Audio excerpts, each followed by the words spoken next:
അങ്ങനെ ഞങ്ങൾ മെസാനിയമ്മൻ കോവിലെല്ലാം തൊഴുത് ആടിപ്പാടി നേരെ പോകുന്നത് കൊല്ലങ്കോട്ട് റൂട്ടാണ്. അപ്പോൾ കൊല്ലങ്കോട് ചെന്ന് കഴിയുമ്പോഴത്തേക്കും നമുക്ക് അടുത്ത എങ്ങോട്ടേ കയറണമെന്നൊരു ധാരണയുണ്ടല്ലോ. അപ്പോൾ ഞങ്ങളത് നോക്കിയാണ് പോകുന്നത്. അപ്പോൾ നേരെ ഈ മാന്തോപ്പിൻ്റെ സൈഡിലൊരു ചെറിയ ഷാപ്പുണ്ട്. അപ്പോൾ ഷാപ്പിലോട്ട് നോക്കുന്നതിന് മുന്നേ തന്നെ ഇവിടെ മാങ്ങ കിടക്കുന്നുണ്ടപ്പോൾ എൻ്റെ കൺട്രോൾ മൊത്തം പോയിട്ടാണ്. അപ്പോൾ പിന്നെ പഴുത്ത ആയിരിക്കുമോ, കാരണം ചിലത് നോക്കുമ്പോൾ നല്ല മഞ്ഞ നിറം ചുവന്ന നിറം കണ്ട് ആ കാണുന്നതിന് നല്ല നിറവ്യത്യാസമുള്ളപ്പോൾ പഴുത്താന്നൊക്കെ വിചാരിച്ചു. അപ്പോൾ എനിക്ക് വേണമെന്ന് പറഞ്ഞപ്പോൾ എവിടെ ആര് കേൾക്കാൻ, ഷാപ്പ് കണ്ട പാടെ ഇറങ്ങി അങ്ങോട്ട് ഓടുക കണ്ടത്. ഞാൻ പറഞ്ഞു എടാ ഒന്ന് നിൽക്കടാന്നപ്പോൾ ഇല്ല ഞാൻ അവനകത്തുണ്ടാകുമെന്ന് പറഞ്ഞ് അങ്ങോട്ട് കയറി. അവിടെ ചെന്ന് ഞാൻ നോക്കുമ്പോഴത്തേക്കും 2 കുപ്പിയൊക്കെ വാങ്ങിച്ച് വെച്ച് അരിച്ച് ഒഴിച്ച് കുടിക്കാനുള്ള തയ്യാറെടുപ്പൊക്കെ ആക്കുന്നുണ്ട്. അപ്പോൾ ചിന്നു എൻ്റെ പുറകെ വന്നു. ചിന്നുവിനോട് വരണ്ട എന്ന് ഞാൻ ആദ്യം തന്നെ പറഞ്ഞു, കാരണം വന്നിട്ട് വലിയ പ്രയോജനമൊന്നുമില്ല. പിന്നെ ഉള്ള പ്രയോജനം എന്ന് വെച്ചിട്ടുണ്ടെങ്കിൽ പുള്ളിക്കാർ വീഡിയോ എടുത്ത് തരും ഒന്ന്. രണ്ടാമത്തെ കാര്യം പിന്നെ അവിടെ ഉണ്ടായ ടച്ചിങ്സ് ഫുള്ള് അങ്ങ് തിന്ന് തീർക്കും.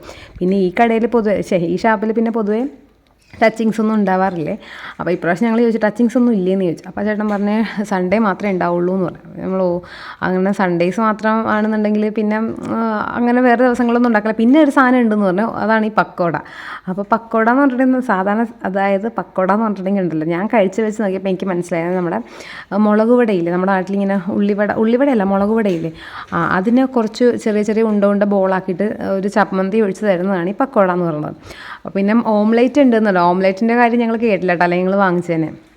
പക്ഷേ എനിക്ക് ഈ പക്കോട ഭയങ്കര ഇഷ്ടപ്പെട്ടെ. അപ്പോൾ ചിന്നിൻ്റെ അടുത്ത് പറഞ്ഞ് പക്കോട കൊള്ളാല്ലേ, ഒരു പ്ലേറ്റ് കൊണ്ട് ഓടിക്കോന്ന് പറഞ്ഞു. കാരണം ഇനി ഓൾറെഡി ചോറ് കഴിക്കണം, പിന്നെ എല്ലാം കൂടി കഴിച്ചാൽ പിന്നെ കഴിക്കാൻ പറ്റത്തില്ല. പിന്നെ പുള്ളിക്കാരി ഇങ്ങനെ കള്ളും കാര്യങ്ങളൊന്നും അങ്ങനെ കഴിക്കാറില്ല.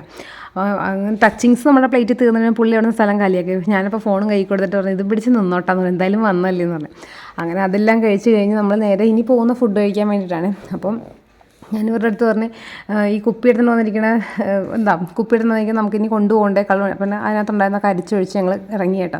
ഇറങ്ങുന്നതിന് പാട്ടും പാടി ഇറങ്ങുന്ന ഈ കാണുന്നത്. അപ്പോൾ എനിക്ക് പിന്നെ എൻ്റെ മനസ്സിൽ എപ്പോഴും ആ മാങ്ങ തന്നെയാണ്. ഞാൻ പറഞ്ഞിടാം എനിക്കൊരു മാങ്ങ വേണമെന്ന്. അപ്പോൾ കുറേ പറഞ്ഞപ്പോഴത്തേക്കും കണ്ടാൽ അങ്ങനെ പറിക്കാൻ പാടില്ല എന്നൊക്കെ പറഞ്ഞിട്ട് പിന്നെ എൻ്റെ ബഹളം കാരണം ഒരെണ്ണം പറിച്ച് തന്നിട്ടാണ്. ഒരെണ്ണം പറിച്ചപ്പോഴത്തേക്കും ഞാൻ പറിക്കുന്ന കണ്ട് ഞങ്ങൾക്ക് വേണ്ടി പറിക്കുന്ന കണ്ടപ്പോഴത്തേക്കും ശംഖു പറിക്കാൻ വേണ്ടി എങ്ങനെയെന്ന് കിട്ടി അന്നേരം. അപ്പോൾ ആ തോട്ടക്കാരനാണെന്ന് തോന്നുന്നു, അയാളത് കണ്ടിട്ട് വന്നിട്ട് പറഞ്ഞു ഇവിടെ പറിക്കാൻ പറ്റില്ല എന്ന്. അപ്പോൾ ഇവർ പറഞ്ഞു അങ്ങനെയല്ല, അവരുടെ ടേസ്റ്റ് നോക്കാൻ വേണ്ടിയാണെന്ന് പറഞ്ഞു. അപ്പോൾ ഇവരുടെ പാവപ്പെട്ട പറച്ചിലൊക്കെ കേട്ടപ്പോഴത്തേക്കും പുള്ളിക്ക് ഭയങ്കര ദയം വന്നിട്ട് പുള്ളി പറഞ്ഞു അങ്ങോട്ടേക്ക് വാ ഞാൻ തരാമെന്ന് പറയും. പക്ഷേ ഒരു സ്ട്രേഞ്ചർ അങ്ങോട്ടേക്ക് വാ എന്നൊക്കെ പറഞ്ഞാൽ നമുക്ക് ചെല്ലുന്ന റിസ്ക് അല്ലേ.